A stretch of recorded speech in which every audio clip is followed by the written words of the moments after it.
Bitta qiziqarli narsa ko'rib qoldim. China Electrical Equipment kompaniyasi bor ekan. Bitta rasmda ko'rinmasligi mumkin nimaligi, men sizga hozir tushuntirib beraman. Mana bu Dongfeng mashinasini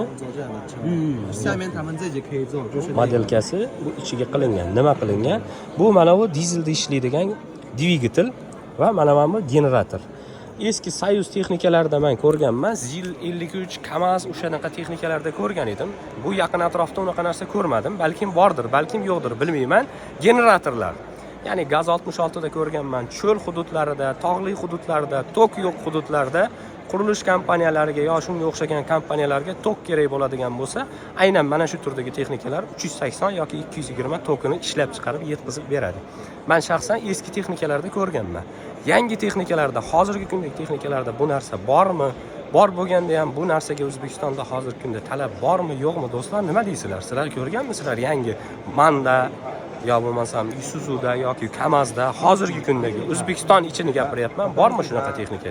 Ko'rganmisizlar?